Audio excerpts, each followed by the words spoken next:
everyone.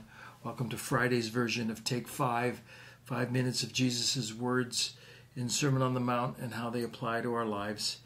I'm going to pick up where I left off yesterday, where Jesus was sort of beginning to land the plane of his sermon, and he was talking about the options that people have, that listeners have.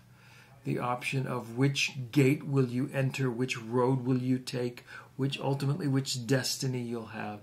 And he talks about the broad gate and the narrow gate, following the crowd or following the few.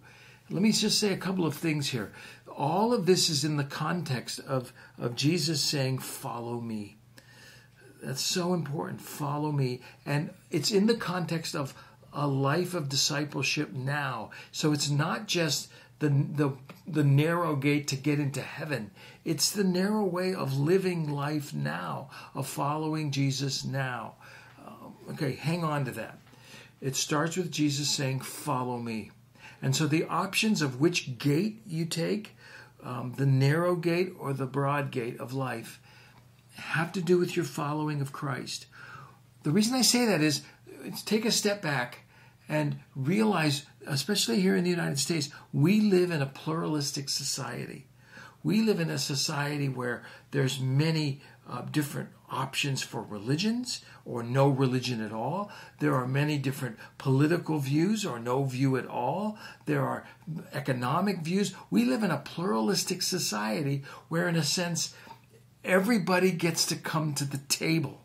In our society. Our society is not the kingdom of God. Our society is not the throne of heaven or even the throne of orthodoxy. Our society is basically a pluralistic society of different people with different ideas, all trying to get along peacefully within our society. Christianity comes along and wants a voice in that society. Indeed it does. Where at times we feel the rub is the exclusivity of Christ's call. I am the way, the truth, and the life. No one comes to the Father but by me. Christ's exclusive call. No one comes to the Father but by me. Follow me. The exclusivity of Christ's call has to also make sense in the broadness of our society. Does that make sense? In a sense, every worldview has a place at our table in our pluralistic society. And I say, let the test of time, let the reasonableness of the truth of each, let it rise to the top or fall aside. Christianity has always risen to the top. And so within the multiple views of our society, we have the narrowness of Christ saying, follow me. As we follow the ways of our society, at times we have to follow them, go for it. And let your voice be one of many that are heard. But as you're following Christ as well, realize that he is saying, follow me. And the entryway is a narrow gate, not a broad gate. The road to follow him, he says, is a hard road. It's not an easy road. The companions that are following along, it's not the crowd. It's the few. And ultimately the destiny is life or destruction, life or death.